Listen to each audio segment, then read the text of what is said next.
iglesia tenemos un gravísimo y escandaloso problema.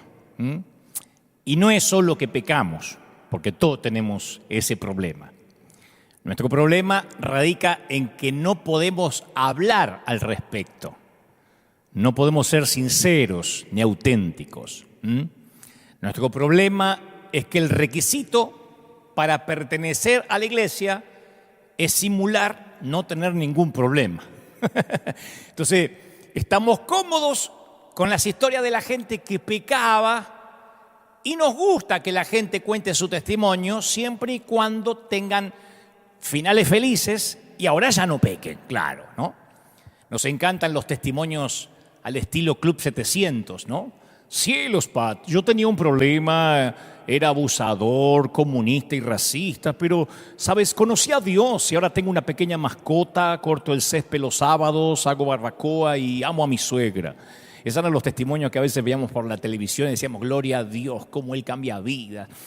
Y yo no lo dudo, ¿no? Pero imagínate ir a terapia y decirle al terapeuta, mire, yo solo quiero hablar de los problemas que tenía. Por favor, no me pida que reconozca que tengo algún problema actual, porque sería vergonzoso para mí. Entonces mi pregunta es, ¿por qué alguien iría a un consejero solo para tratar de convencerlo que no lo necesita? O lo que es peor, ¿por qué alguien iría a la iglesia para tratar de convencer a la gente que está allí de que no necesita una iglesia?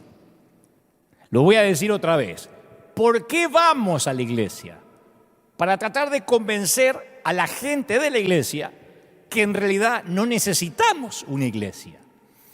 Y me viene en un tono más serio a la mente un matrimonio que conocí cuando era adolescente, que luchaban en secreto con cientos de problemas. Y en primera instancia parecían una pareja ideal, perfecta, con un testimonio intachable, con hijos maravillosos, y además ambos eran líderes. Un día de repente nos enteramos que él abandonó el hogar, ella cayó en una depresión profunda y nunca más regresaron a la iglesia. Resulta que habían vivido odiándose en secreto durante años, atravesando crisis enormes, pero ninguno de nosotros en la congregación lo sabía. Se me ocurre que tal vez no tenían el valor para decírnoslo o pedir ayuda. O lo peor, quizás le enviamos pequeñas señales sutiles de que hablar sobre esos problemas tan profundos no era buena idea en la iglesia. Pero yo no puedo evitar preguntarme hasta el día de hoy en qué medida nuestra necesidad de parecer mejor de lo que somos contribuyó a crear una cultura de superficialidad. Yo todo lo que sé es que el lugar que debería haber sido un lugar de seguridad, de confesión, de sanidad, no lo fue. Entonces a veces la gente se siente a gusto diciéndole a un doctor que su cuerpo tiene un problema o indicándole a un mecánico que su auto posee un desperfecto. Los pecadores no podrían sentirse a gusto diciéndole a otros pecadores que tienen un problema de pecado. Yo estoy convencido que si queremos que Dios ame al verdadero ser, tendremos que tratar de ser más reales. ¿Qué es lo que hemos dicho a lo largo de toda esta pandemia, por lo menos en lo que a mí me respecta como cartero?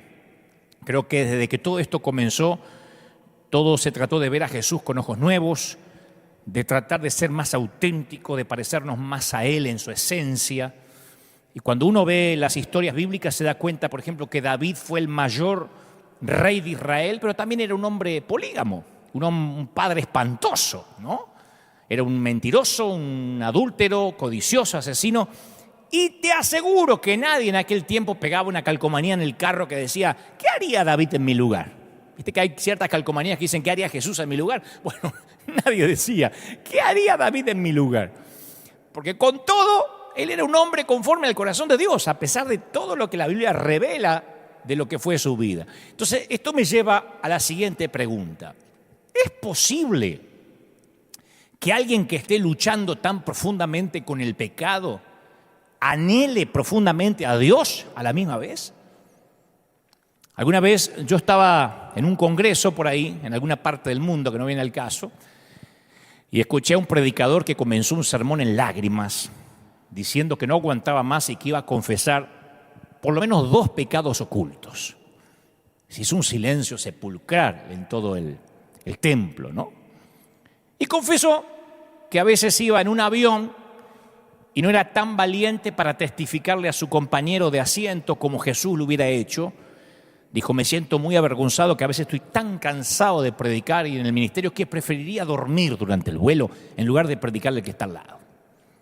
Y su otra confesión resultó ser que su mente divagaba un poco cuando estaba orando. Dice, a veces cuando intento orar, a veces mi mente se me va con ciertas preocupaciones de la iglesia, o me pongo a pensar en aquella hermana que me pidió oración y no puedo concentrarme en adorar a Dios. Y expresó una gran angustia por estos 2 pecados. Y yo pensé, ¿de verdad? ¿De verdad? Esos son sus 2 grandes pecados. Esos son los 2 pecados que iba a confesar. ¿Y qué esperanza nos queda el resto de los mortales, no? Así que salí más frustrado de lo que fui. Y de hecho hoy, al predicar sobre esto, confronto un serio problema. Porque si un pastor o un líder confiesa un pecado grave, la gente piensa que debe dejar el pastorado de inmediato. O sea, tiene que renunciar. Pastor que confiesa un pecado debe renunciar.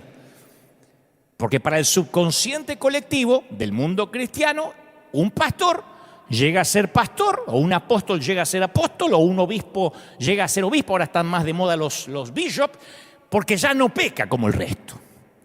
Si pecara como los demás, todavía sería una simple oveja, ¿no? Llegas a ser pastor porque estás más inmaculado que el resto, más impoluto que el resto. Eso se cree. Es más, no fuiste arrebatado en un carro de fuego porque todavía tienes amor por las almas, si no ya te hubieses trasladado. Entonces los líderes solo confiesan los pecados que son seguros, triviales, los que no son escandalosos. Y así de ese modo la gente piensa que son auténticos. Es como cuando en una entrevista de trabajo te preguntan cuál es tu defecto y dices, bueno, mi defecto es que soy muy adicto al trabajo, nunca descanso. O dices, mi defecto es que soy un enfermo de la excelencia. O lamentablemente soy extremadamente detallista con mi trabajo. O sea, disfrazas el defecto de virtud de modo que tus potenciales jefes digan, increíble, vamos a contratarlo, hasta los defectos de él son maravillosos, ¿no? Así que cuanta más sea nuestra responsabilidad en el ministerio, empezamos a hacer confesiones que son triviales. Ay, hermanos, oren por mí porque estoy orando poquito menos de 1 hora, ¿no? Aunque no tan escandalosa como para que nos cueste el liderazgo o el empleo o nos pidan la renuncia del pastorado. La cosa es que para unirte a Alcohólicos Anónimos no tienes que estar sobrio, tienes que estar necesitado. No hay grupos de adictos recuperados, solo gente en proceso de recuperación. Eso se supone que somos en la iglesia, porque tan pronto como la sobriedad conduce a la superioridad moral, es cuestión de tiempo para que el tipo que dice que se está recuperando vuelva a caer. Por eso cuando digo que soy un legalista en recuperación y me preguntan, ¿y cuándo te vas a recuperar del todo? Yo digo, no, mientras que esté acá no, me voy a recuperar cuando esté en el cielo. Porque el día que me enorgullezca de estar recuperado, me voy a transformar en un legalista otra vez. Por eso me gusta la frase en recuperación. Creo que todos nosotros estamos en construcción. No va a terminar el Señor mientras estemos en este cuerpo mortal. No obstante, las relaciones se profundizan con Dios y entre la gente cuando somos reales, ¿no? Es decir, cuando somos sinceros acerca del pecado común a todos nosotros. Yo mantengo la idea que ocultar y fingir siempre son los enemigos de renacer. Hay una historia acerca del origen de la palabra sincero, que los romanos antiguos solían premiar las esculturas griegas por su excelencia estética, ¿no? Sin embargo, las estatuas ya tenían varios siglos de existencia, por lo que algunas tenían grietas donde faltaba mármol. Entonces los vendedores descubrieron que si ponían cera en las esculturas, en las grietas, esas figuras iban a lucir fantástica, por lo menos por un tiempo, y las podían vender. Y la cera parecía más real que el propio mármol, pero como era cera, con el tiempo se tornaba amarillenta, se endurecía, y entonces hacía evidente que la estatua estaba restaurada, que no era auténtica por completo. De modo que si los vendedores querían vender una estatua, y esta estatua era todo mármol, digo, auténtica hasta la médula, la llamaban cine, el término en latín para sin, y luego agregaban cera, la forma en latín para cera también. Cine cera. Compra una estatua sin cera, decían los romanos, sin cera.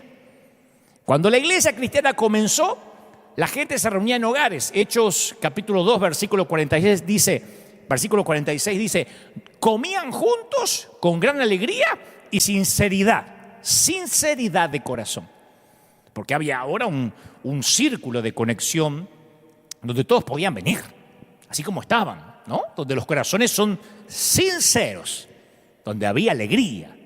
Y al escribirle a la comunidad primitiva de creyentes, el apóstol Pablo dijo en su carta a los Romanos, capítulo 15, versículo 7, por tanto, acéptense mutuamente, así como Cristo los aceptó a ustedes para gloria de Dios.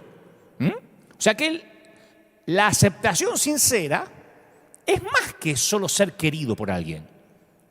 Jesús nunca me dijo, Dante, si te higienizás un poquito, si te vestís mejor, si lees más la Biblia, entonces te voy a dejar ser parte de mi familia. Ahora, claro que el Señor me va a ayudar a convertirme en mi mejor versión, pero no tengo que simular ser mejor de lo que soy para pertenecer al círculo de Jesús. Simulamos para pertenecer a la iglesia, no al círculo de Jesús. Entonces, ¿cómo te aceptó Jesús? ¿Cómo me aceptó? Del modo en que somos. Cuando alguien conoce la vergonzosa y humillante verdad acerca de mí y todavía me ama, yo revivo.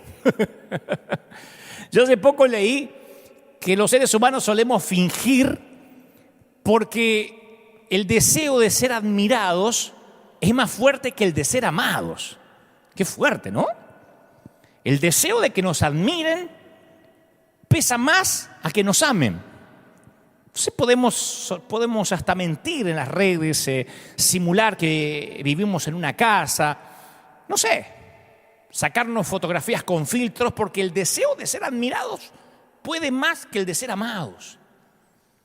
Pero para que nos amen nos tienen que conocer. Yo me acuerdo que uno de los momentos más importantes de mi vida, cuando yo era más joven, fue cuando el querido reverendo Omar Cabrera, que actualmente está en la presencia del Señor, me empezó a invitar a desayunar y él decía, mirá, mi viejo, yo no sé cuánto tiempo voy a vivir, pero quiero compartir con vos todo lo que sé. Y yo me sentía un privilegiado de sentarme a los pies de un tremendo hombre de Dios y aprender. Y me acuerdo que una mañana me sentí mal conmigo mismo y le dije, Omar, yo creo que usted pierde el tiempo conmigo, porque yo no soy la persona que usted cree que soy. Y luego le conté todo lo que me avergonzaba, de modo tal que casi no lo miraba a los ojos. Bajé la mirada en la mesa y fui sincero y le hablé acerca de mis celos, de mis envidias, de mi cobardía, de mis traumas. Y me sentí vulnerable porque yo tenía miedo de quedar fuera de su círculo, que ya no quisiera más verme ni desayunar conmigo, de perder la conexión con él. Y nunca voy a olvidar sus palabras. Él sí me miró a los ojos y me dijo, Dante, si antes te amaba, ahora te amo más que nunca. O sea, la misma verdad que yo creía que me iba a alejar de él, se convirtió en un lazo que nos unió más que nunca. Y después me contó también algunas cosas con las que él luchaba también. O sea, ese día, siendo muy joven, aprendí que si guardo parte de mi vida en secreto, capaz que llegas a la conclusión de que me amás. Pero no obstante, en mi interior pienso que no me amarías tanto si supieras toda la verdad. Entonces yo solo puedo recibir amor de ti hasta el punto en que soy conocido por ti. ¿Me explico? No puedo ser amado por completo a menos que yo sea auténtico y sea totalmente conocido. Ser conocido y amado por completo es el don más sanador que un ser humano puede darle a otro. Santiago 5:16 escribe: por eso confiésense unos a otros sus pecados y oren unos por otros para que sean, ¿qué? Sanados. Entonces todos somos pecadores perdonados. ¿En qué? Recuperación. Y nadie puede estar seguro si es amado solo porque es lindo, aparenta ser lindo, fuerte, espiritual o exitoso. ¿Sí? La confesión y la conexión con los demás y Dios libera el espíritu y nos ayuda a obtener sanidad. Y es notable cómo los escritores bíblicos nunca hacen lo que en las iglesias hacemos, que es poner a las personas en un pedestal. El siervo de Dios, el pastor, a ver si vamos al líder, al profeta. La Biblia no hace eso, no los pone en un pedestal, los baja. Para darte un ejemplo, ¿vos notaste la cantidad de familias con problemas que hay solo en el Génesis? No vamos a adelantar toda la Biblia porque nos quedaríamos todo el domingo. Solo Génesis, que está cerquita de la perfección de la creación. Está bien, está en el medio de la caída, pero lo más cerca de la creación. Caín tiene celos de Abel y lo mata. Lamec introduce la poligamia en el mundo. Noé, el hombre más justo de su generación, se embriaga y maldice a su propio nieto. Lot, cuando tiene la casa rodeada por habitantes de Sodoma que quieren violar a sus visitantes, les ofrece a cambio que tengan relaciones sexuales con sus hijas. Mirá qué nenes, mirá qué papá. Más tarde esas hijas lo embriagan y hacen que las embarace. Y Lot, conste que era el hombre más justo que había en Sodoma. Abraham tiene favoritismo entre sus hijos Isaac e Ismael, quienes se convierten en enemigos. Isaac hace lo mismo entre sus hijos Jacob y Esaú, eso estaba en la línea sanguínea. Y estos terminan siendo enemigos acérrimos durante 20 años. Jacob muestra favoritismo más tarde hacia José por encima de sus 11 hermanos. Ellos lo quieren matar, termina vendiéndolo como esclavo. Eso para que tengas un paneo general de que no hay nadie arriba de un pedestal. Ninguno de esos podría entrar a un congreso de empoderamiento de los nuestros. Y los matrimonios bíblicos, desastre. Adán y Eva pasaron la luna de miel en el paraíso y la fregaron, de ahí fue cuesta para abajo. Abraham mintió diciendo que Sara era su hermana 2 veces, no una vez, y embarazó a su sirvienta, Agar. Isaac y Rebeca se pasaron su matrimonio peleando porque él favorecía a Esaú y ella favorecía a Jacob. Jacob tuvo hijos de 2 esposas y de las siervas de ellas. Todo lo que sabemos de la esposa de Moisés, Séfora, es que tuvieron una pelea brava en cuanto a circuncidar a su hijo y ella le dijo: a partir de ahora solo sos esposo de sangre para mí. Una manera de pedirle el divorcio y que nunca más se supo de ella. David era un desastre como marido, Salomón era peor. Cuando la vida de Job se puso difícil, vino la mujer y dice: maldice a tu Dios y muérete. Mirá qué linda esposa tenía el tipo. Rubén, el primogénito de Jacob, duerme con la concubina de su padre. Judá, otro de los hijos, duerme con su nuera cuando ella se disfraza de ramera. Pues seguí toda la tarde. Ahora voy a decir, ¿por qué estás diciendo todo eso? Porque en las películas de Disney, la vida es difícil hasta que te casás. Y de ahí en adelante la Cenicienta y el príncipe, la Bella Durmiente y el otro patea a los enanos y se va con el príncipe. De ahí en adelante la vida es feliz para siempre. Sin embargo, en ningún lugar en la Biblia una pareja se casa y después es feliz para siempre. El matrimonio no salva a nadie, solo Jesús lo hace. Es un ejemplo. Todas estas personas necesitaban terapia urgente. Todos los que están acá son carne de diván. Freud se hubiese hecho el festín con la gente que hay acá. Ahora, ¿por qué escribe todas estas cosas nada más que el autor de Génesis? Ni avancemos, ni sigamos avanzando porque no nos alcanza el día. Por una razón muy importante. El autor de las Escrituras está tratando de dejar sentada una profunda verdad teológica. Todos somos gente rara. Todos somos raros. Y la Biblia es notablemente transparente sobre la falla de cada uno de estos personajes. Así, descarnadamente. No es que lo envuelve, lo hace más lindo, para que nosotros le pongamos un tenor bíblico. No, estas son historias descarnadas. Ahora, no obstante, ¿cuántas veces en nuestras iglesias los solteros y las parejas viven en una silenciosa agonía?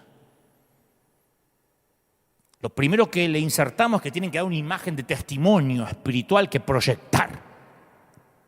Y capaz que por debajo de la superficie de la realidad es que están atados a debilidades que jamás van a contar. O en algunas parejas existe abuso físico, o abuso psicológico, o emocional, o sexual. O tienen una hija soltera que queda embarazada del novio y lo primero que piensan es cómo ocultarlo para que la gente de la iglesia sea la última en enterarse. Y si no se entera, mejor. O uno de ellos uno de los cónyuges es un alcohólico secreto. Y se pone pastillas de menta para que no se le sienta el olor a alcohol cuando viene a tomar la Santa Cena. O están pasando por una quiebra financiera, pero tienen terror que se sepa en la congregación, porque lo primero que le van a decir los líderes es que no fueron fieles con los diezmos y por eso están pagando. Y así, la gente que más necesita recibe menos, ya que eso significaría abandonar el pedestal de la espiritualidad. Por eso dije al inicio del mensaje que tenemos un serio problema. No del pecado, sino que lo tenemos que ocultar. Ahora, ¿qué tal sería? Escucha. ¿Qué tal sería si la gente real pudiera ser tan sincera como lo es en la Biblia? En una comunidad reunida en torno a una cruz, no debería haber lugar para pedestales para nadie. Pero nos encanta el altar, el lugar santísimo. Pase al altar. Nos encanta poner estratos que no existen. Nos encantaría que el velo no se hubiese roto y que estuviéramos los sacerdotes separados de la gente. Pero si alguna vez hubiera una iglesia donde todos puedan traer su equipaje con ellos, sin finales felices, sin simular historias de Disney o vidas impecables, si alguna vez hubiera un grupo en donde todos fueran amados y nadie fingiera, no habría suficiente lugar en ningún edificio del mundo para albergar tanta gente. Vos sabés que hay ciertos negocios donde existe una góndola de mercadería disponible a precios muy baratos, ¿no? En Argentina se llama retazos, liquidación. Y la advertencia que recibe el cliente es una etiqueta que está a veces sobre la góndola o si no sobre cada artículo que están en esa sección. Y todas las etiquetas llevan las mismas palabras, tal como está, que es una forma eufemística de decir estos artículos están fallados. Entonces el negocio te está haciendo una advertencia razonable. Este es un stock que tiene fallas. Entonces aquí vas a encontrar defectos. Una mancha que no sale, una cremallera o cierre que no funciona, un botón que no cierra. No son artículos normales, por eso están en oferta, ¿no? En liquidación. Pero tampoco te dicen dónde está el defecto. Si querés llevarlo vas a tener que buscarlo. Mi mamá decía, pero ni se ve el defecto, no se ve el defecto, después aparecía. Sí sabemos que está fallado porque ahí lo compraste. Así que cuando lo encuentres, y lo vas a encontrar, no vayas al reclamo de clientes para que te lo cambien lloriqueando. Porque cuando se trata de la mercadería que está en ese sector, hay una regla fundamental. Número 1, no hay devoluciones. Número 2, no se devuelve el dinero, no se cambia la mercadería. Si estás buscando perfección, te metiste en la góndola equivocada, en el pasillo equivocado. Si lo querés, te lo tenés que llevar tal como está. Tal como soy sin más decir. ¿Te acordás? Que a otro yo no puedo ir y tú me invitas a venir, bendito Cristo, vengo a ti. Siempre cantamos tal como soy. Y por alguna razón pasamos la puerta de la iglesia y fingimos ser lo que ya no éramos o no somos. Si buscas perfección en una iglesia, te metiste en el edificio equivocado. Si buscas perfección en una iglesia, te metiste en el lugar equivocado. Es buscar sanos en un hospital. Pensá un instante en alguien que tenga que ver con tu vida. No sé, en la persona que mejor conoces o en la que amás. Y seguramente estás convencido que esa persona es ligeramente irregular, un poquito fallada. Un poquito fallada, digamos, como que hay una pequeña etiqueta puesta en esta persona. Aquí hay un defecto, vas a tener que buscarlo, tarde o temprano va a aparecer. ¿No? Una tendencia al engaño, una lengua que le gusta tirar frasecitas venenosas, disfrazadas de piedad. ¿Viste que hay gente que hace pero se disfraza de piedad? Y bueno, es el defecto, un botón que no cierra. Un espíritu pasivo, gente que hay que pincharle la oreja para que haga algo. Un temperamento sin control que explota y manda a todos a pasear y después se arrepiente. Ojos vagabundos que bajan cuando pasa una muchacha. No te voy a decir dónde está el defecto, pero ahí está. Solteras no hay hombres perfectos. Hombres solteros no hay mujeres perfectas. Así que cuando encuentres la fallita, y la vas a encontrar, no te sorprendas y pongas cara de ¡ay! Yo que orino agua bendita, me encontré con alguien fallado. Si querés entrar a una relación auténtica con esa persona, solo hay una forma, tal como está. Si no, dejemos de cantar tal como soy. Cantemos tal como voy a fingir que soy. Si andabas en busca de la perfección, te metiste en la góndola equivocada. Pero nos sentimos tentados a vivir bajo la ilusión de que en algún lugar hay gente santa. Hay gente que anda de iglesia en iglesia porque estoy buscando una de sana doctrina. Y una donde el pastor sea santo. Y donde haya gente que viva en santidad. No, estás buscando gente que finja igual a vos. Hacemos torpes intentos por arreglar a la gente, por controlarla, por fingir que es lo que no es. Y una de las grandes señales de la madurez consiste en aceptar la realidad de que todos venimos tal como estamos, somos raros.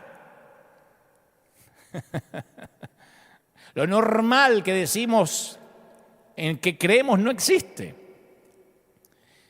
Y por supuesto, lo más doloroso de todo no es darse cuenta de que no hay iglesias perfectas. Lo que más duele es darte cuenta de que estamos también nosotros en la góndola de artículos defectuosos. Eso es lo que más duele.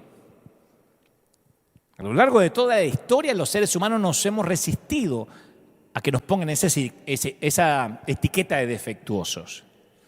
Entonces, ¿qué hacemos? Bueno, dividimos al mundo en dos grupos.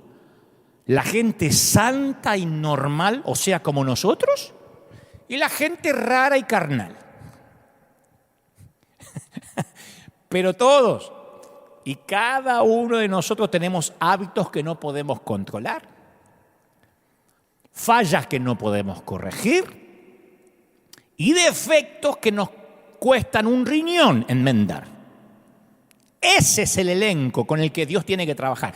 Ese es el elenco de nuestras congregaciones. De la misma forma que el vidrio está predispuesto a romperse o el gluten está predispuesto a hincharte la panza, nosotros estamos predispuestos a hacer lo que no debemos si se dan las condiciones. Esa predisposición es la que los teólogos llaman depravación.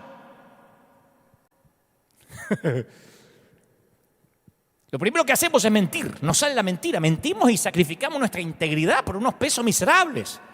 Perdóneme, oficial, le juro que no vi el cartel de velocidad máxima, no sé, me distraje para ver si zafamos la multa. Justo te iba a llamar en estos días, mirá, justo me lo sacaste de la boca, mentimos para quedar bien. Repartimos un chisme por WhatsApp por el gusto de sentirnos superiores durante unos instantes. Mirá lo que me llegó. Tratamos de crear la falsa impresión de que somos productivos en el trabajo, aunque por ahí estamos horas mirando videitos de YouTube. Tratamos de intimidar a los empleados o a nuestros hijos para dominar, para disfrutar la sensación de poder. ¿Por qué? Porque somos raros. Porque estamos fallados. Y porque, como sabemos en nuestro interior que así no deberían ser las cosas, tratamos de esconder nuestras rarezas. torpemente. Entonces todos fingimos ser más buenos de lo que somos en realidad. Y a todos es como que nos dedicamos a llamar, yo le llamo administración de los defectos escondidos, como que los administramos, los gestionamos, ¿no? Pero de vez en cuando, en esta cultura hipócrita y superficial que termina a veces siendo nuestra iglesia, la etiqueta tal como está adquiere una visibilidad fuerte en alguien. A veces a alguien se le notan los hilos. Los titiriteros dicen que nunca se tienen que ver los hilos de las marionetas, ¿no? Pero a veces los hilos se ven en alguien. Alguien que no puede fingir bien, alguien que no puede tapar mucho lo que no puede tapar. Entonces nos enteramos que un pastor se está separando. ¡Oh! Que a otro lo acusan de tener conexiones con el narcotráfico. ¡Oh! Así es como se hizo la iglesia. Parece que el Chapo se la pagó. Un hermano de la iglesia dice que está luchando contra la homosexualidad. Me parecía medio rarito. Por eso se ponía un arito y se puso un tatuaje medio raro de color. Otro se le descubre que tiene problemas serios con los hijos. Y lo sorprendente no es que pasen estas cosas. ¿Sabe qué es lo que sorprende? La forma que el resto reaccionamos. La forma en que reaccionamos el resto. ¿Podés creerlo? Y parecía tan normal ese matrimonio. No, yo te digo, es la apostasía en su esplendor. Son los últimos tiempos, escribe alguien, son los últimos tiempos. Y la frase piadosa, ¿no? Que intenta mostrar preocupación por el reino.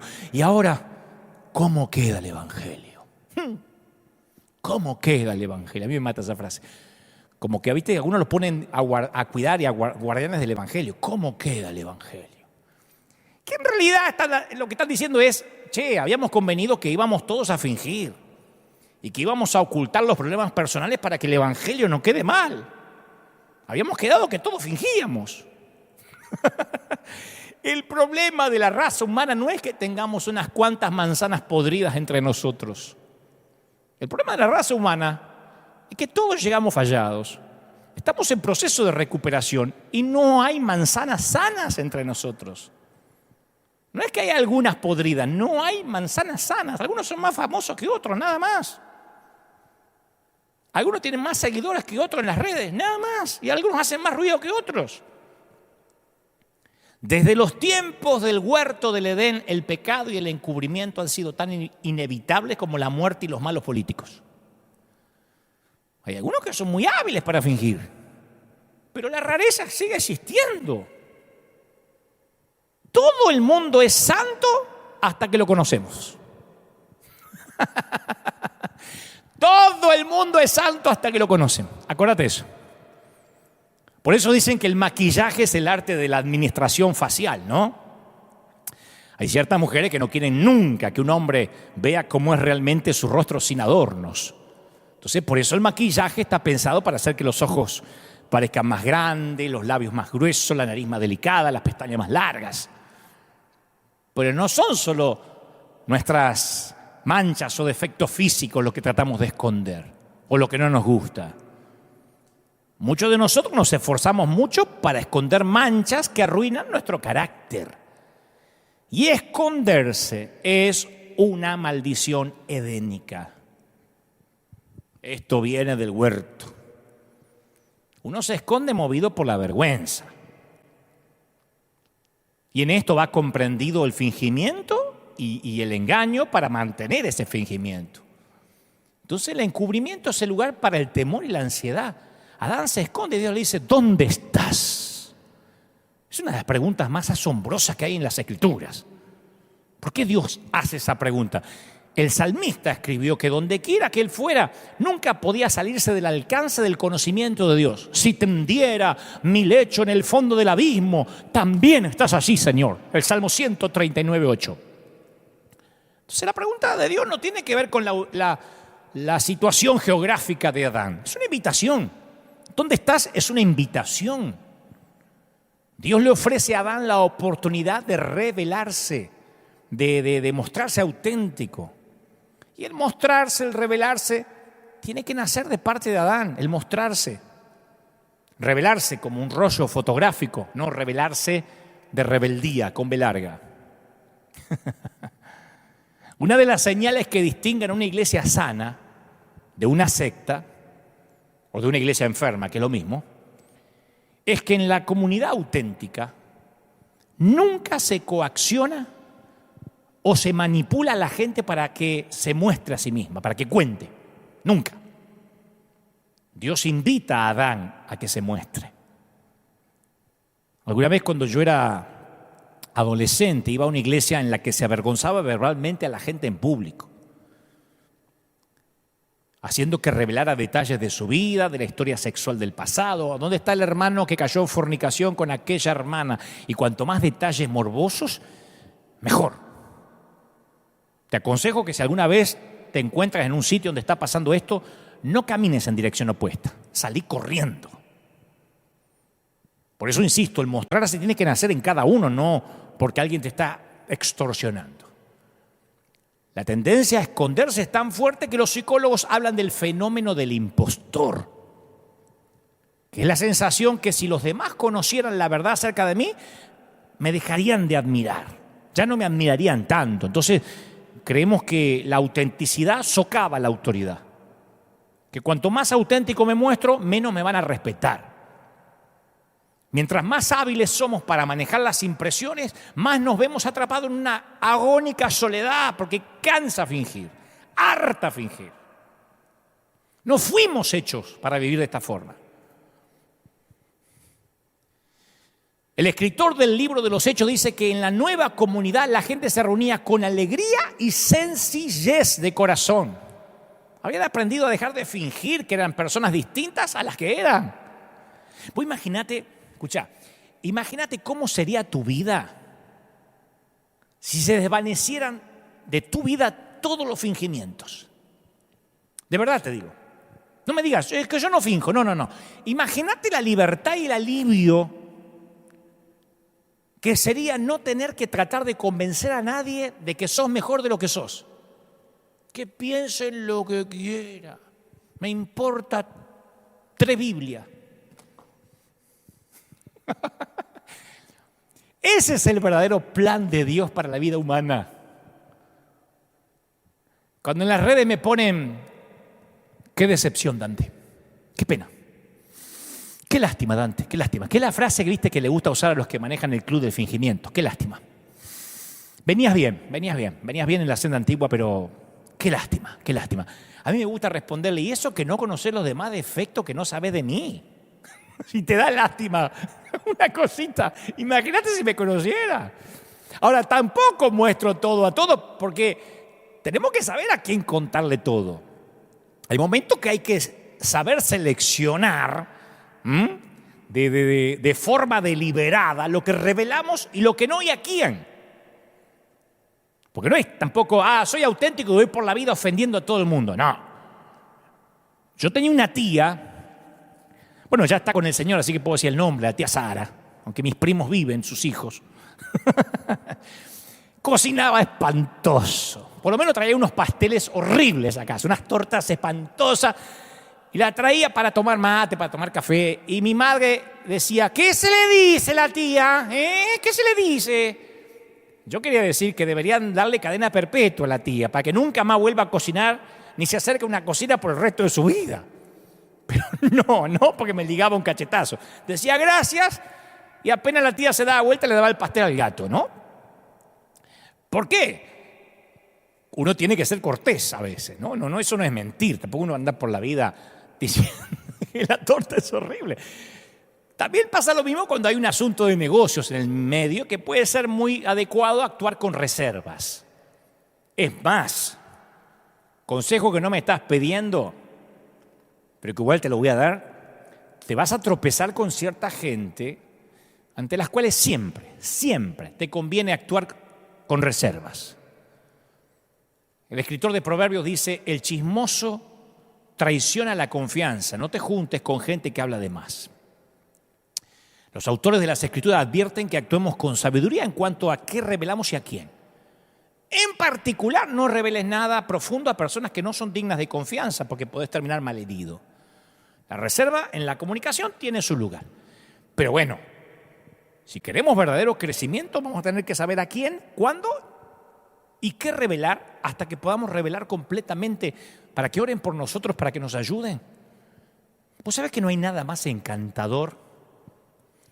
No hay nadie más atractivo que alguien que se siente tan seguro de que Dios lo ama, que vive con un espíritu de transparencia y autenticidad. No hay nada más atractivo. Por eso lo que más gusta de los bonus track de las películas cuando te pasan los errores. Uno ve a Tom Cruise o ve a James Bond, qué sé yo, al actor que hace de James Bond, hacer esos malabares y tener las frases justas y vestir perfecto. Y después te muestran cómo lo hicieron, los errores y cómo el actor se equivocaba. Y todo nos encanta, nos fascina porque decimos, son humanos, se equivocan, nada más que yo vi la parte editada, ¿no? O ensayada 10 veces. Pero es atractivo, atrae, subyuga a la gente auténtica. Es realista, siempre dispuesta a que la gente sepa quién es, qué piensa, qué tiene en el corazón. Es espectacular esa gente que no se preocupa demasiado cuáles van a ser las consecuencias, lo que van a pensar los demás. Y yo te confieso que a mi edad, la autenticidad es uno de los aspectos en los cuales más quiero crecer. Yo quiero ponerme cada vez más viejo y más auténtico. No sé lo que voy a hacer predicando en 10 años y todavía Dios me tiene predicando. Yo creo que cada vez menos filtro. Y no que voy a ser más maleducado ni grosero, no. Pero creo que cada vez voy a tener menos filtros. El apóstol Pablo le dice algo maravilloso a la iglesia de Corinto acerca de la forma, ¿no?, en que le es posible a la gente la vida en comunidad. Él dice que hay que vivir sin velo sobre el rostro. En 2 Corintios 3:16 dice: pero cuando se conviertan al Señor, el velo se quitará. Porque el Señor es el Espíritu. Y donde está el Espíritu del Señor, ¿qué hay? Allí hay libertad. ¿Dónde está el Espíritu de Dios? Lo cantamos en las campañas, ¿te acuerdas? Hay libertad, hay libertad. ¿Dónde está el Espíritu de Dios? Siempre hay libertad. Y Pablo usa esas palabras a relatar de nuevo la historia del encuentro de Moisés con Dios en el monte Sinaí. ¿Te acordás que el rostro de Moisés resplandecía? En nuestros días decimos que la gente feliz o enamorada tiene el rostro radiante. Dice, mira vos, mira cómo le brilla el rostro. La gente siempre usó ese adjetivo hasta para describir a la novia en una boda, ¿viste? ¿Cómo está la novia? Radiante. Nunca hablan del novio. ¿Cómo estaba el novio? Ojeroso, preocupado por todas las cuentas que va a tener que pagar. Cuando vio la fiesta se quería matar. Pero la novia estaba radiante. Tenía ese peinado horrible que le hacen a todas las novias, pero estaba radiante. ¿No? El rostro de Moisés estaba radiante también. Bueno, yo me imagino que sus contemporáneos estaban impresionados, porque se regó la voz. Che, el rostro de Moisés resplandece. ¿Cómo que resplandece? Resplandece como una baliza, sí. Cuando lo miraban decía, tremendo, el tipo es especial, mira cómo brilla. Pero una mañana se levantó, se fue a afeitar, se miró al espejo, mientras que se pasaba la brocha, y observó que ya no estaba resplandeciendo tanto como antes, porque antes ni tenía que prender la luz. Se afeitaba, hacía oscura, porque el rostro le miraba el espejito. Ahora estaba perdiendo su resplandor. De la misma forma que Luis Miguel pierde el bronceado cuando no usa la cama solar. Y sabía que cuando la gente viera ahora su rostro estaría menos impresionada con él. No estoy inventando. Él sabía que así no iba a ser tan especial. Pablo lo dice en la carta a los Corintios, 2 Corintios 3:13. ¿Sabe qué dice Pablo?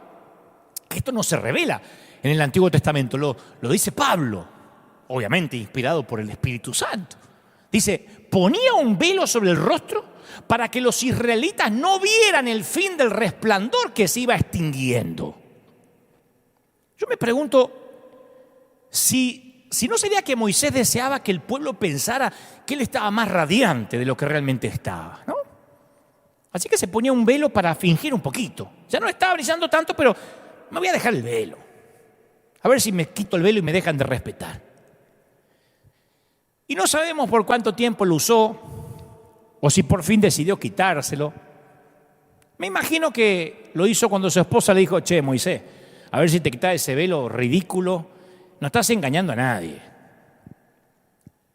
Capaz que también le dijo, personalmente me alegro que ya no te resplandezca porque por las noches no podía dormir, parecía que me iba a la cama con una luciérnaga gigante. Apaga el velador, yo lo apagué, ¡ay, el rostro que te brilla! ¡Qué alivio debe haber sido quitárselo y dejar que el pueblo viera que era el Moisés de siempre! No tenemos que fingir que resplandecemos más de lo que realmente lo hacemos. Podemos vivir, ¿sabes qué? A rostro descubierto. Dicen en mi país, a calzón quitado. Dice Pablo, así que, como tenemos tal esperanza, actuamos en plena confianza. ¿Sabes lo que es actuar en plena confianza? Entrar a una casa y sacarte los zapatos. ¿Vos te sacás los zapatos en cualquier casa? ¿Con cualquiera? Solo si hay plena confianza. ¿Te maquillás todo el día en tu casa? Bueno, debe haber gente que sí. Pero si estás en confianza, como te levantaste a la mañana, ni las lagañas te quitas.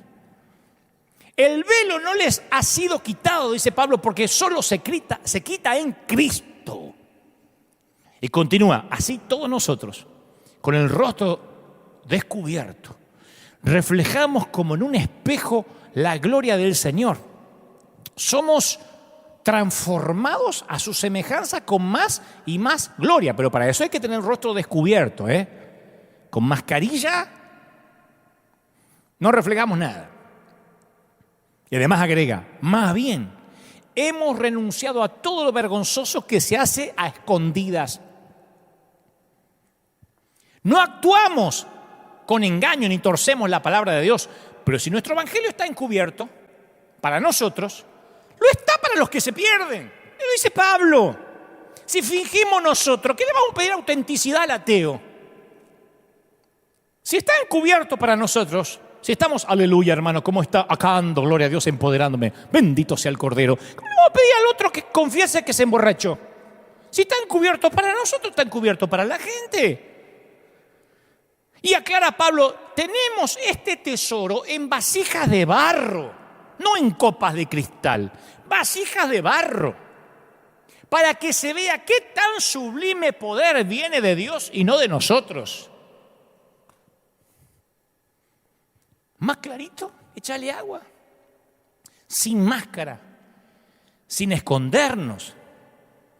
Ahora, cuidado, no se trata solo de ser auténticos, No es cuestión de mostrarse, porque eso no basta para curar lo profundo de nuestra caída. Porque esto no es para... Bueno, vamos a ser auténticos y ya está. No, Hitler solía decir, bueno, seré un psicópata genocida, pero ese soy yo. Le gusta a quien le guste. Y esa autenticidad no sirvió para nada. Entonces no solo necesitamos ser auténticos, no sirve solo así yo soy. Pablo dijo, con el rostro descubierto reflejamos la gloria del Señor y somos transformados.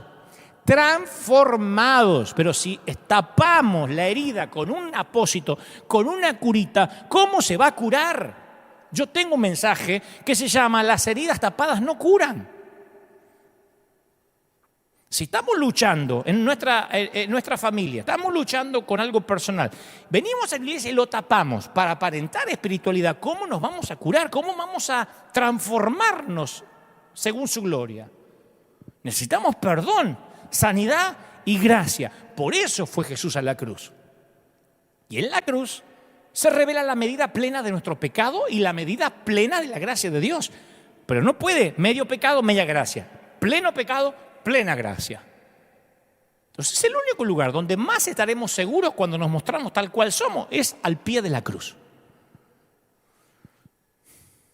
Sin la cruz, la disciplina de la confesión, el ser auténtico, solo sería terapéutica en el sentido psicológico, nada más, no sirve. Hay un montón de gente que va al diván del terapeuta o va al confesionario del cura y dice, ya me confesé. Sí, pero si no hay cambio, mi viejo. La confesión con la cruz es cambio. Es un medio para sanar y transformar lo más interno de nuestro espíritu. Por eso te quiero hacer una pregunta personal. Ya somos amigos, te puedo preguntar, ¿no? ¿Cuál es tu velo?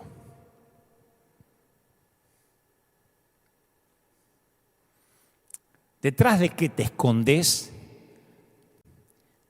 para que no te conozcan? Hay quienes se esconden tras las conversaciones superficiales. Viste que hay gente que habla mucho y tienen tema de todo y son buenos conversadores, pero ese es su escondite, su escudo. Hablan del clima, del trabajo, del fútbol, de todo, pero nada profundo. Todas sus palabras son escudos. Están escondiendo el corazón. Hay otros que se esconden detrás del buen humor. Tal vez tienen un don para hacer el alma de la fiesta, hacer reír a la gente, pero cuando la conversación se pone tensa, triste o tocan cosas personales, ellos encuentran la forma de hacer un chiste. Che, te conté del gallego que le hice el otro, para no hablar, ¿viste? Se esconden tras un rostro sonriente. Cada uno de nosotros hace lo que puede por esconderse detrás de un escudo. Para uno se trata de un misterioso silencio que constituye un retraimiento impenetrable. Para otros la charla es fácil, ¿viste? Pero se esconden detrás de la charla, otros se esconden detrás de la timidez para que no podamos encontrar nada que decirles. Otros detrás de una férrea seguridad en sí mismo que los hace invulnerables, hipertérritos, no se les puede ni hablar. Otros usan su inteligencia como velo. Otros usan su ignorancia como velo. Algunos se tapan con el velo del trabajo, otros, el más usado en la iglesia, el velo del ministerio. Creemos que compensamos sirviendo lo que no somos. Otros, el velo de la familia. Vos decís, ¿cómo el velo de la familia? Sí, hay gente que le encanta sacarse fotos con los hijos, con los nietos, con los bisnietos, porque su escudo es, miren lo feliz que soy, tengo felicidad para repartir. Tomá, para la comadre aquella que dice que no me saco fotos. Ese es su escudo. No lo hace porque tiene ganas, lo hace porque me tengo que sacar fotos. Y es irónico. Pero en las iglesias hay mucha gente que se esconde tras el velo de la espiritualidad. Fíjate vos, qué paradójico, qué falacia, ¿no? Es el velo más conocido, citan versículos bíblicos. Le decís, ¿cómo estás? Bien, bien, con una paz que sobrepasa todo entendimiento. Mierda, le viste que te responden así como diciendo, mirá la frase que me aprendí. Pero estoy orando por, te falta trabajo. No. Dios tiene todo bajo control. Y por ahí después se ponen a llorar como marranas. Y no está mal decir esas frases, pero recubren las debilidades humanas con un barniz de lenguaje piadoso. Y te digo una cosa, cuando tratamos de parecer más espirituales, en realidad nos hacemos menos humanos. Fingir siempre interrumpe el fluir del espíritu, siempre. La unción fingida es lo peor. Es preferible que diga, mira, no siento, a que si todo el mundo se caiga te tires en adhesión. Todo el mundo habla en lengua y vos hablas en lengua por solidaridad. Te inventás algo para no quedar afuera. Es espantoso. Es espantoso. La bendición fingida es espantosa. Usar el idioma cristianés para encubrir la crueldad, para encubrir el odio visceral, los intentos de controlar. En los 10 mandamientos se nos dice que no hay que usar el nombre del Señor en vano. Y nosotros lo pensamos en términos, de usar palabras profanas, pero también se refiere a cuando nos ocultamos detrás de ese lenguaje espiritual. ¿Y por qué será que en los salmos yo veo gente llena de frustración humana, algunos expresan rabia, hostilidad desnuda, deseos de venganza, furia, demandas de que la justicia divina llegue, mientras que nuestras oraciones a veces se hacen tan desabridas? Acá hay oraciones descarnadas, sinceras. De allí que dicen que hay oraciones más sinceras en los pasillos de hospital, en los panteones, antes que dentro de nuestras paredes.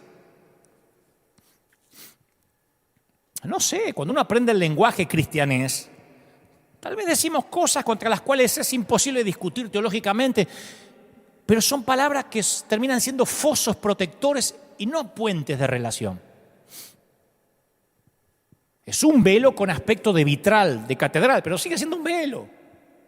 Por eso te pregunto, ¿cuál es tu velo? Y si no estás seguro detrás de qué te ocultás, las personas que tenés más cerca tuyo te lo pueden decir. Porque si usás un velo alrededor del corazón, si llegás a ser experto en descubrir lo que quieren los demás y dárselo a todos para dejar a todo el mundo felices, si te perfeccionás en el arte de proyectar la imagen correcta, es posible que impresiones a unos cuantos durante un tiempo.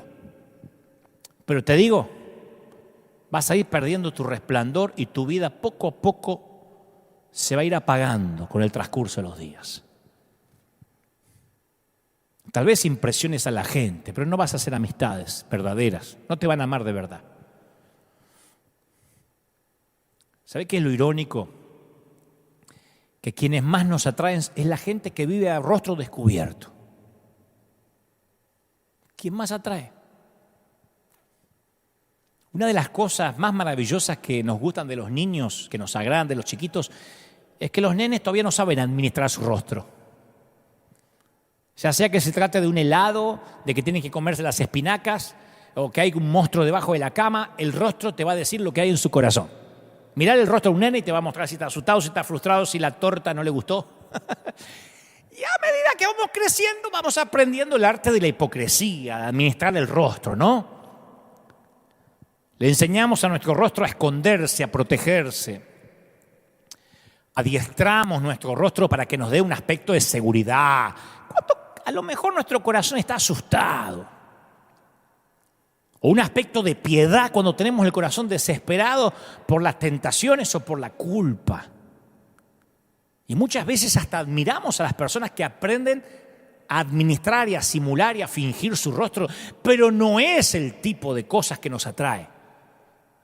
Nos atraen las personas que viven a rostro descubierto, que es como es. Lo podés amar, lo podés odiar, pero es como es. Te fascina quien es como es. Te fascina. Yo leía que el Papa Juan XXIII, uno de los líderes religiosos más amados del siglo XX, ¿no? Despertaba mucho el afecto de la gente donde quiera que iba. Y en parte era porque fue uno de los líderes de la Iglesia Católica que tenía ausencia total de fingimiento. Era hijo de una familia muy pobre de campesinos. Y en una ocasión el Papa estaba en una fiesta, es una historia muy conocida, y entró una señora con un vestido muy escotado, ¿no? Y más tarde el comentario que hizo el Papa fue: una de las cosas más duras de ser Papa es que por lo general, si una mujer con un gran escote entra a una fiesta, todo el mundo la mira. Pero si yo estoy en esa fiesta y entra una mujer así, al que mira todo el mundo es a mí. A ver qué cara va a poner el Papa, ¿no? Vivir a rostro descubierto significa hacer el pacto de que nunca voy a tratar de fingir que soy más de lo que soy.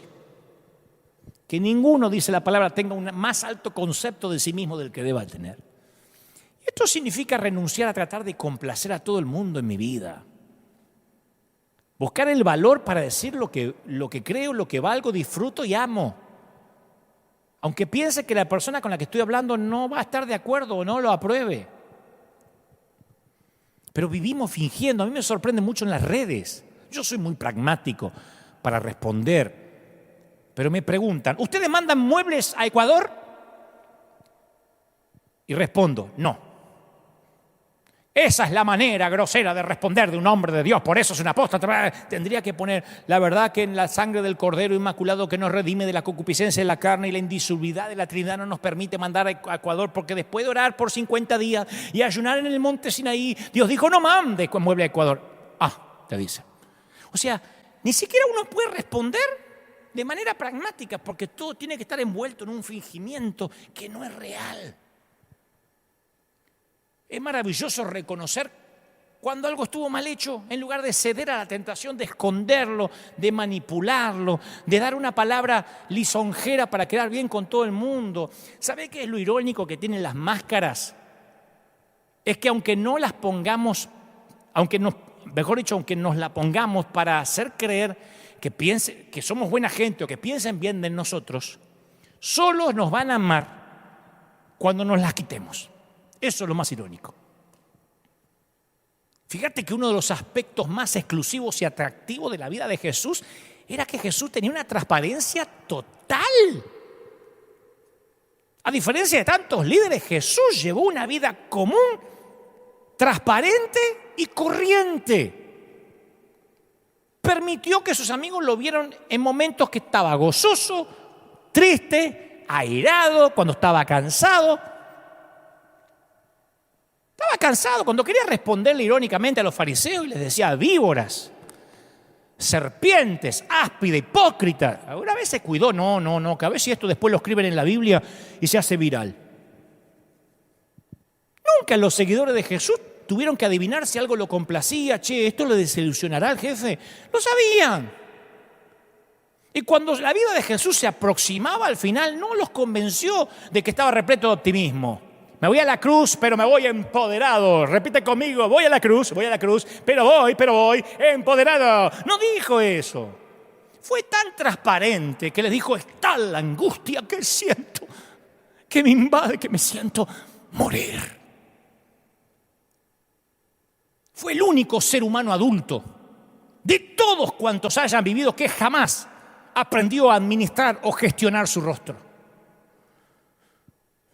Y para asegurarse que sus discípulos comprendían que su estrategia de mostrarse tal cual era algo deliberado, lo dijo poco antes de morir, ya no los llamaré siervos, porque el siervo no está al tanto de lo que hace su amo. Los he llamado amigos, porque todo lo que a mi Padre le oí decir se los he dado a conocer a ustedes. Pero qué privilegio, che.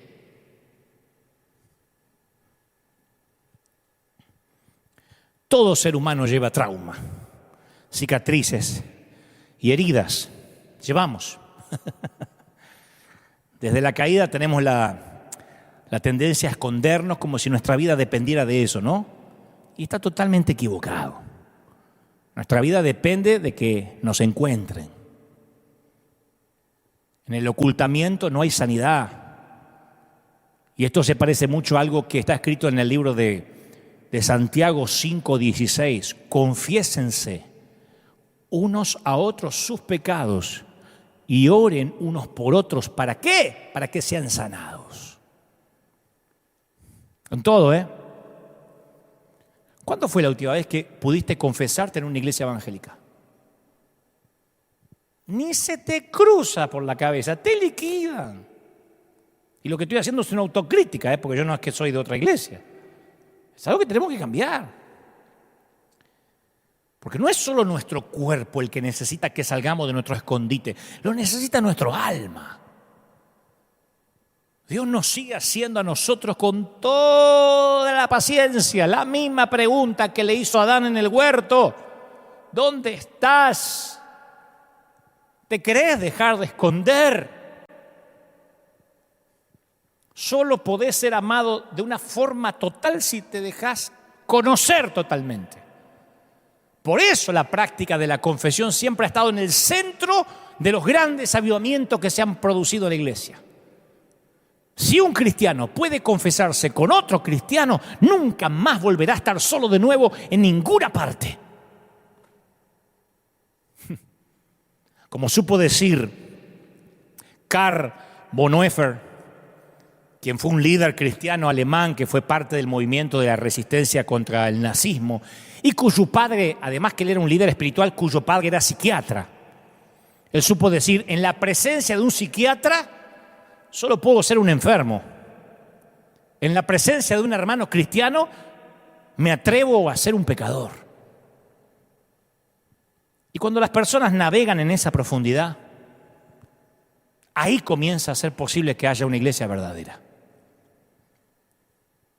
O el tipo de iglesia que Dios quiere para nosotros.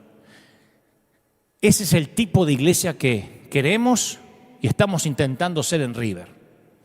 Un hospital para gente rota e indeseable que no toleran en otras congregaciones. Cuando acá dicen, ahí reciben a cualquiera, es verdad. Hay gente todavía ofendida porque ahí cantó Cristian Castro en un lugar santísimo. Acá no hay lugar santísimo, es un hospital. Acá hay camas para todos.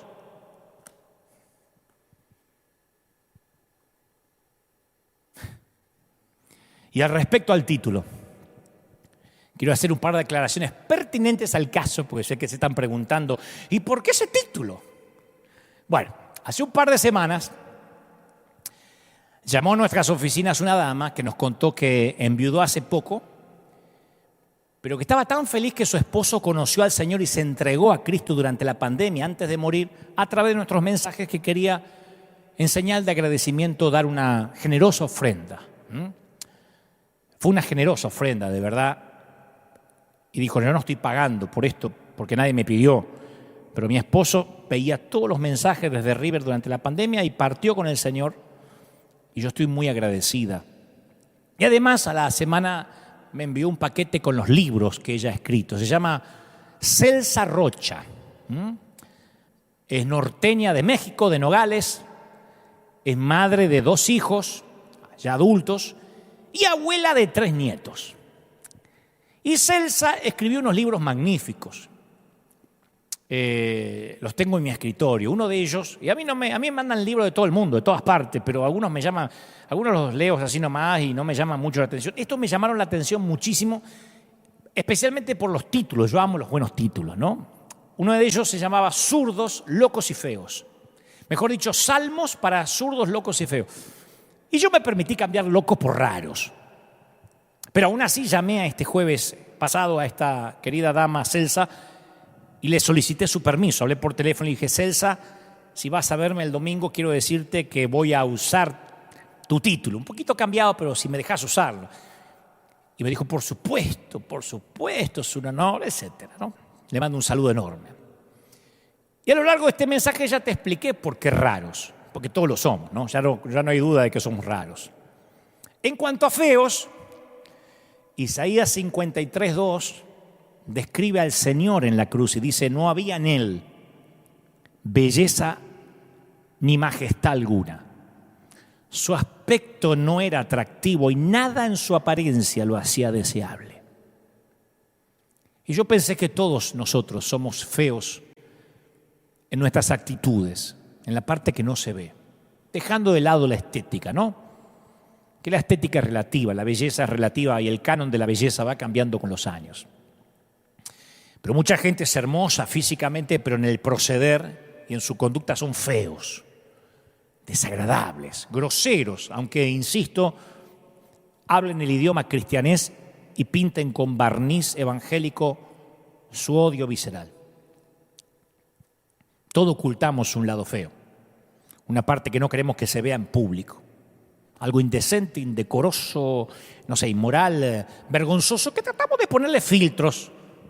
Así como hacemos con esas horribles estrías, ese lunar que siempre borramos, esas varices, esa piel que cuelga, ¿no?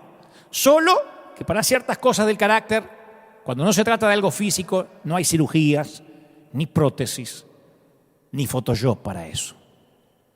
Y finalmente, zurdos. Algunos estaban ofendidos porque se estás discriminando a los zurdos. No, en la Biblia zurdo se le llamaba imposibilitado de su mano derecha, es el término hebreo para zurdo, ¿no? Y desde la antigüedad, diversas civilizaciones y culturas han discriminado a las personas zurdas. El movimiento solar es hacia la derecha, la mayoría de las personas son diestras, los zurdos son el 10% de la población, mucho. Y en latín se denominaba sinester, se le decía sinester a la izquierda, siniestro. Caerán tantos a tu 10.000 a tu diestra y 10.000 a tu siniestra. O sea, la siniestra, lo zurdo tenía que ver con algo siniestro. Es algo tan arraigado que fíjate que hasta el día de hoy seguimos usando la frase, hoy me levanté con el pie izquierdo, para referirnos a un día en que todo nos salió al revés. Entonces los zurdos tienen que aprender a vivir en un mundo de diestros, que encima se refuerza con elementos cotidianos como pupitres en los colegios, tijeras, que están elaborados para el uso de la mano derecha. Es difícil vivir en un mundo de diestros, si eres zurdo. Y en el libro de Jueces habla que dentro de la tribu de Benjamín había 700 soldados escogidos que eran zurdos. Jueces 20:16 dice, de toda aquella gente había 700 hombres escogidos que eran zurdos. Y dice, y no es una metáfora, los cuales tiraban una piedra con la honda a un cabello y no le erraban, a un cabello. Fíjate vos qué precisión con la zurda, son las mejores que Messi, con la pelota.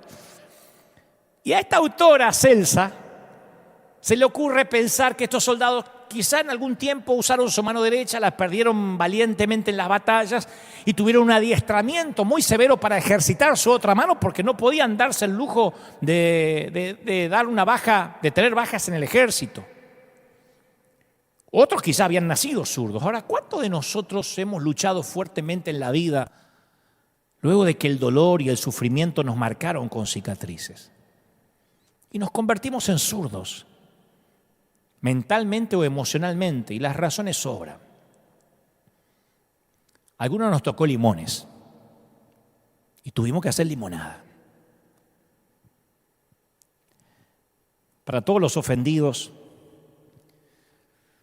yo descubrí de adulto que mi cerebro vino cableado de fábrica de un modo diferente a lo normal, ni mejor ni peor, diferente. Pero cualquiera lo definiría como una falla, un defecto fabril. Para algunos tengo un cerebro zurdo, para otros lo llaman síndrome de Asperger. Es un trastorno del neurodesarrollo cuando el cerebro funciona de manera diferente a la mayoría. Comparte las características nucleares del autismo. Es un autismo de alto funcionamiento. Y este tipo de cerebro, tiene muchas limitaciones que no me voy a quedar toda la tarde para explicártelas. Pero tiene algunas cosas buenas. Por ejemplo, ayuda a tener un lenguaje fluido en lo que te interesa.